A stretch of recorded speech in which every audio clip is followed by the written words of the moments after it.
at what point did we think that that was what life is? That it's just a given that you get 80, 90 years because I want it and that's what's going to happen. Like, that isn't the reality of life.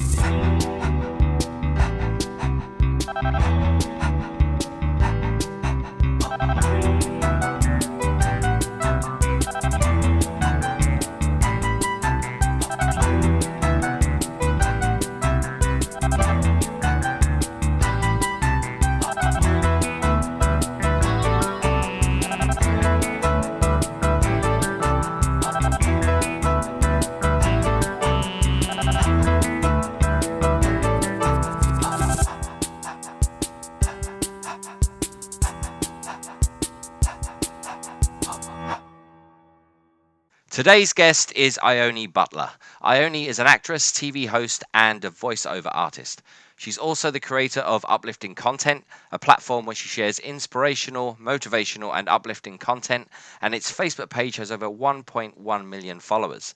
Ione was happy to come on the show today to discuss with us her relationship and experiences with death, and the impact that this has had on her approach to life and her career.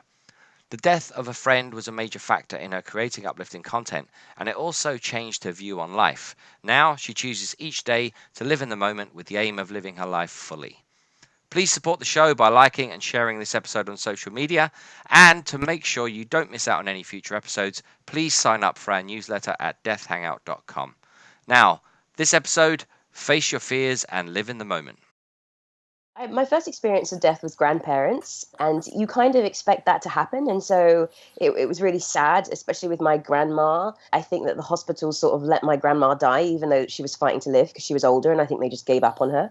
And so I felt really angry that I didn't fight while she was in hospital to have her get treatment because she was fighting for her life. When you lose somebody older like that, you kind of just, it's expected, and it's like, okay, that happens, grandparents go. But really for me, death, it was when my friend passed away a couple of years ago in a car crash. He was 23 years old. We worked together. We would have all these conversations, philosophizing about life. We pretty much never worked because we were just talking the whole time, but we were both very good. He was a sound engineer and I did voiceover and I was dubbing telenovelas. So we would spend like a 4-hour shift. We would work for an hour because I was super, super quick at getting it done. And then we would just chat for the rest of the entire time. And I just loved it. Yeah, one day I went in after work, after Christmas, after New Year, and I was like, hey, where's AJ? One of the other engineers came out and was like, you didn't know, you didn't hear, he died in a car crash a few days before we broke for Christmas. And I was just like, wow, because he was 23. So that was already very different. He was just such a joy, like just such a joyous person. And like, especially all the conversations that we used to have about like his dreams and aspirations and music and all these plans and moving to San Francisco. And so to have him go, it was the first time, like, and I'd always had these conversations. I had a really close friend who would always ask me, you know, what would you do if you knew you had 6 months to live? And then we would have a talk about the things that I would do. And he said, what would you do if you knew you had 6 weeks to live? Yeah. And I would talk about that. And then he said, what would you do if you had 6 days to live? I was like, wow. And he was like, what would you do if you had 6 minutes? And it really just brought me down to the present moment. And in that 6 minutes question, I was like, I think I might like try and call my mum or whatever, but then I probably would just be here with you. I had all these big sort of discussions about what would I do in 6 months. I would go traveling and like have parties on the beaches with all my friends and go and visit family and just have all these crazy lifetime experiences. Then when AJ died, it was the first time that I realized that so many of us are entitled to this idea that we've got 80 years or 90 years. We've just got this expectation that that's what it is. And it just made me realize, like, at what point did we think that that was what life is, that it's just a given that you get 80, 90 years because I want it and that's what's going to happen? Like, that isn't the reality of life. So him going really hammered home that point, and then it brought back memories of the conversations with my friend. What would you do if you had 6 months to live? And all of my stuff was travel. Everything was always travel.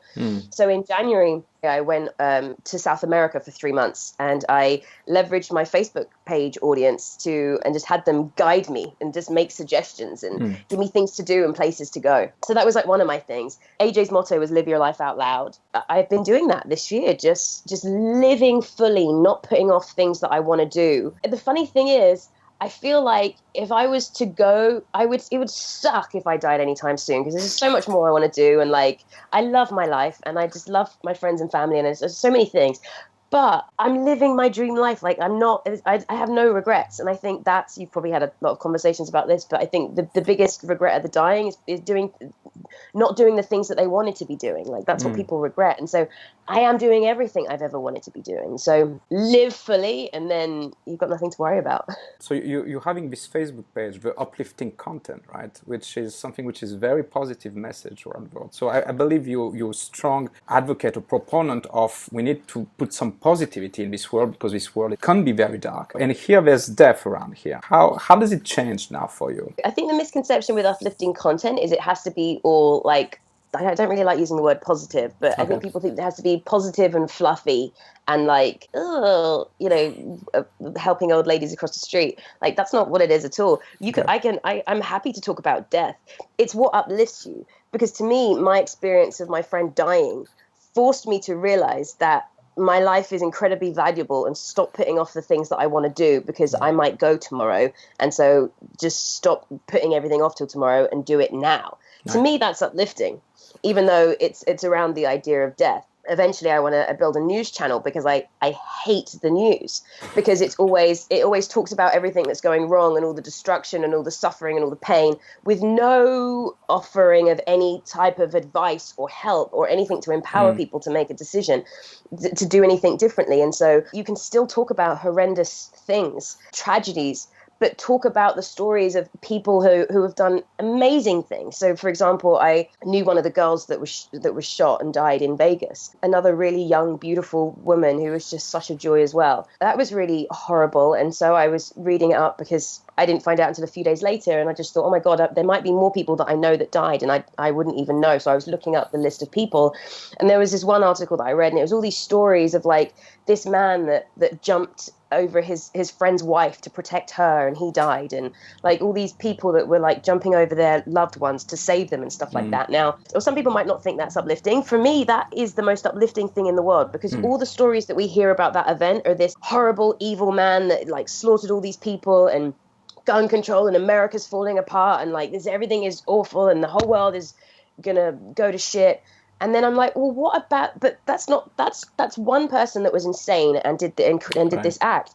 What about all the people that died saving people that they cared about? What about every single doctor and nurse and person that volunteered for hours to give blood? What about all the people that donated millions of dollars to the families of people that were lost to help them during this time? Like, what about all the well wishes and the love and everything from everyone? Like, that's humanity for me. That's the stories that I want to tell, and that's uplifting. It's more than just about talking about happy things, good things, bad things, positive, negative things. It's about reminding people of what we are, reminding people of the good in humanity, and then uplifting people rather than just dragging people down with horrible stories. You said like you went, you went traveling. Just in terms of how you live that, is it since AJ's death and how you've sort of, if you like, contemplated death and the impact that's had on you since then? What other things have changed for you, just in terms of how you interact with people, your relationships?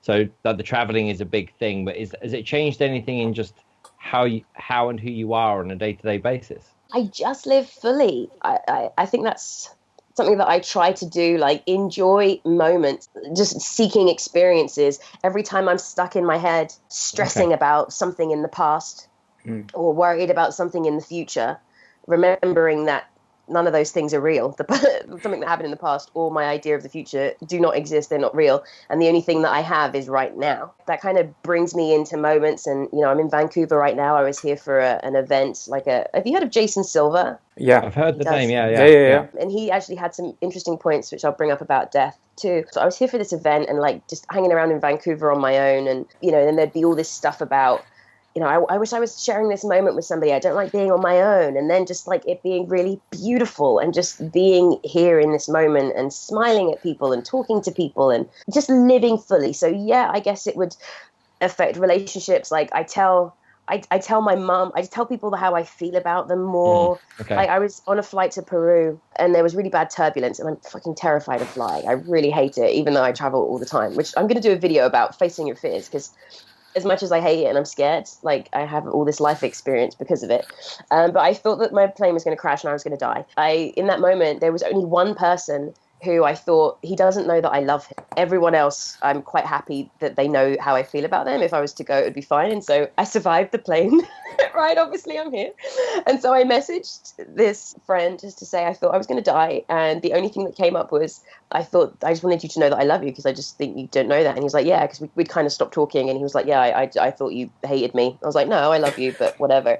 I just don't want to talk to you. But just know that I love you. And then with that, I felt so much better. I was like, if I was to die tomorrow, everyone knows how I feel about them. So you were saying, like, how does it affect relationships? It's just being really important and clear that I check in with people that I love and care about and tell them how I feel about them. So I'm curious about the Jason Silva thing because I know him a little bit with what he said, but I'm just curious about something about you and this.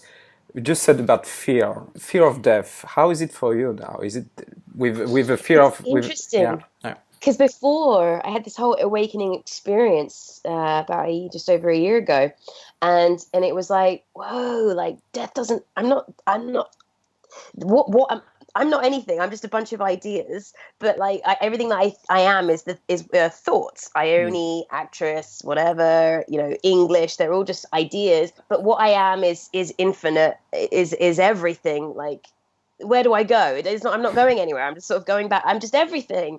So then I was like, what does death mean? I don't really care. Like, not that I care. I want to live, obviously. But I had this like whole. But then again, I think it was an idea.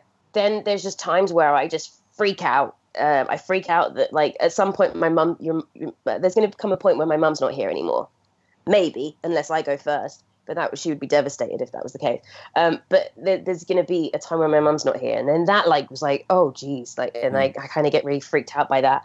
And then there's other times it's happened maybe like once or twice this year where I'm like, you're going to die. Like, oh yes. Oh my God. And then I think things like, there's going to come a point where this is going to be your last breath and you're going to go. And so I freak out sometimes, really, really freak out about it. But then I'm like, okay, just live fully, be in this present moment, especially with flying. Like, I hate flying. I'm like, this would suck if this is how I go. Like, I don't want to die in a plane crash. And I even freak out talking about it because I'm like, if I did die in a plane crash after this conversation, how ridiculous would that be? And so there's all that type of stuff. But that's all just I know. It's that's okay. We'll make a beautiful. Probably get more hits on the video, but it's like, yeah. Thank you, Ione. That's only that counts. More hits, more likes, more shares. That's it. It really would go viral. But yeah. Come on. But I know, but like, that's how my mind works, and it's horrible. But then the only way to get out of that for me is just to be present. The thing that's causing me the anxiety is the idea of a future thing that's not there and not happening. And so then I have to sort of bring myself back to the present. So yeah, it comes and goes, my like fear of death. But every time I have it, it's just like just live, especially with the Vegas thing and the girl that I knew that died. My friend that introduced me to her, obviously, who was closer to her, was like really struggling with it. And we were talking about it. And I was like, whenever these things happen, because it's such a random thing, you could go anywhere at any time. And rather than be in fear of it, there was times when I was traveling, and there's lots of times throughout the year that I'm like, I'm in a very populated place right now. There could be a bomb here. And rather than go into that whole thing, I'm just like, just let it be. Like, I can't control it. Just live. If it's my time, it's my time.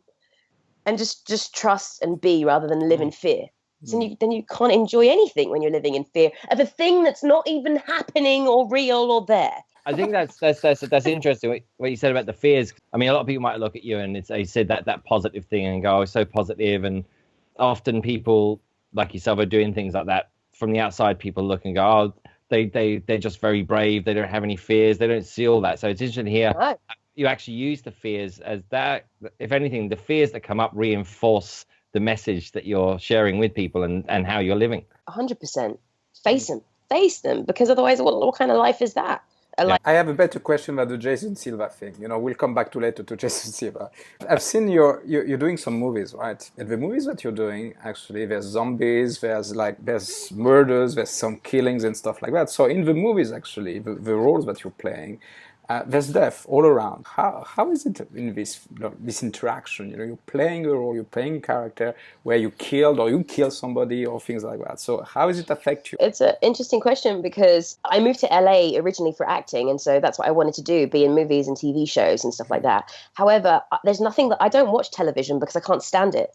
And one of the reasons that I created Uplifting Content is because everything on television makes me feel miserable. Everything. Like I want to watch stuff that makes me feel good, and I would sit there for hours going through Netflix trying to find something that would not make me feel sad and or angry or whatever, and I couldn't. And so it was a real difficult thing as an actor to be like, when I was trying really hard as well, I did really well. I made a living out of acting, but I was never in, big blockbusters or, all the latest TV shows. I've definitely done TV and film and stuff. So it was a struggle. I mean, it's the LA hustle. And then I was like, why am I trying so hard to be in stuff that I don't even necessarily believe in? The messages that I don't even really want to be telling people, that like, life is a struggle. The only thing that a woman's purpose is to be in a relationship, and like your whole life should be centered around trying to find a man and having a boyfriend, like all these types of messages. And I'm like, you know what, that's not what I want to. Why am I trying so hard to tell these things? Acting was difficult, and Zombies was from the makers of Sharknado and Airplane versus Volcano, just to give you an idea of the type of film that it is. And so it was very funny. It was about a zombie outbreak of animals in the zoo, so it was like hilarious. And so I'm killing like CGI monkeys and stuff like that. So, Oh, poor monkeys. I mean, they were evil and they were trying to kill us. So what'd you do? For me, that was kind of just like a bit of fun. But it comes up there was a Wayne Dyer thing that I was listening to, and he was talking about like, just be careful with what you consume, like violent video games, watching people being murdered. We get desensitized to death and killing because we just see it as like, yeah, I'm just going to go around and run people over or shoot a bunch of people in a movie and all these people are dying. And it's like, hey, why do we do that? Like, what's that about? Like, I don't know. It was very difficult. So when I do stuff like that, I haven't really been doing actively doing it for a long time, because I found it difficult. I'm like, it kind of goes against what I believe in, and they're not messages that I want to say. One of my favorite quotes is, we have a choice as artists. We can either help free people from their suffering or dig them deeper into the illusion. And so with my art, I want to help free people from their suffering, like break down all the kind of stereotypes and take away all these ideas about how we should live, rather than play into the whole, you need a relationship to be worthwhile, or you need to have the money and the car and all this wealth and all these things to be successful and happy in life. Like, I don't want to tell those stories. So what about this Jason Silva? Let's go to a man. So you've been to this conference. So what was, because he talks about death, this guy as well. Well, there was a Q&A afterwards that was quite interesting, and I was speaking with a friend about it yesterday who was also at the conference. Somebody asked a question about, he was talking about how there's technology in place where soon it will heal and regenerate cells faster than the speed at which cells are decaying. So therefore we'll be able to like rejuvenate and live for a lot longer, maybe hundreds, if not thousands of years eventually. And so in the Q&A, a man asked if we can live for thousands of years, and so people don't think of death, they think they've got all this time. Do you think it will suck away, it will kill people's drive to live when they're not fearing death, and they think that they've got 1,000 years versus 80 or whatever it is that they think they've got? And Jason Silva said, it was really interesting because he kind of contradicted himself in a way. He was saying that, first of all, he was arguing that the technology and saying that if we've got this capability of extending our lives and giving ourselves more experiences and chances to love and all that type of stuff, if we can do that, then why not do that?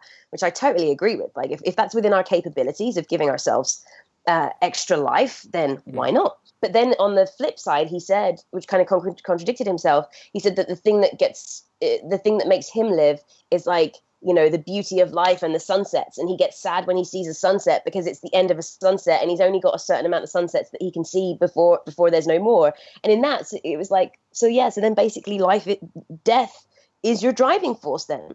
So it was interesting. I mean, I didn't get to sort of go in with him about it, but it was an interesting conversation about what happens if and when we can live for 100, a few hundred, 1,000 years. And I ended up doing a bike ride around Stanley Park with my friend yesterday, and I was like, would I want to live for 400 years? Would I want to live for 1,000 years? Potentially, it's possible. And so I was like, whoa, I don't know. I think maybe a couple of hundred would be cool. I guess it would just depend on like my mental state and like my physical state. because I'm intrigued. But then it kind of brought up all these questions about the planet and like, how does that work? And how do you have a population live for 1,000 years on one planet? Like, you need to think about that before you start implementing it. It's like, I think that the living forever thing is as well. I think Livia and I spoke about this, and it's at the moment there's most people struggle with procrastination of some sort or not doing things they want to do. So if you know you're going to live for another 100 years, it's like, I've got time. And it's like, what's going to happen is now we'll just have the same panic just 200 years later. So where it's like, oh, shit, I need to get all this stuff done. It's not necessarily going to give you a better life because you live longer. It's about how we live our lives, not the length of it.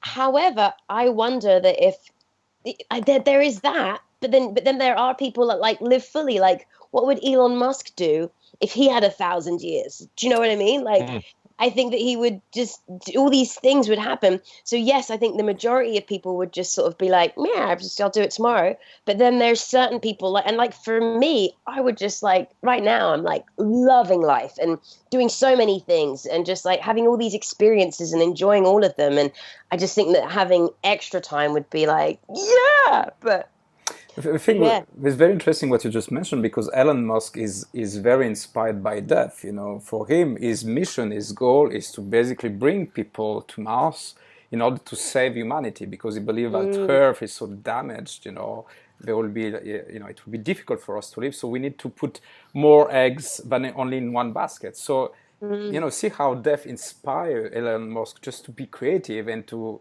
have his goals. So it's interesting. If you would live thousands of years, so if death is not really there, would it be that inspired? That's still the question that's the question, is it? It's like, as you used to said, Ione, there are people that do all this stuff. Would they still be as inspired if they had as long? I think it's totally dependent on the individual, because I think with Elon Musk, yes, it is death, but if he knew that he had twice as long, like, I think he would have even bigger plans to get all of that work in within 200 years. Even if we know that we could maybe keep ourselves alive for 200 years, you could still get hit by a bus and die. Exactly. Like, so that to me, that's the pull of me, for me personally, is I could die in a plane crash today. And then I've been having conversations with people about uploading consciousness into computers and all that type of stuff. And I'm just like, whoa. I mean, it's going to be really fascinating to see what transpires over the next like 20, 30 years. Kind of blows my mind. It kind of freaks me out and like really upsets me and troubles me sometimes. But then again, bring it back to the present moment. Right now, everything's great. I'm totally fine.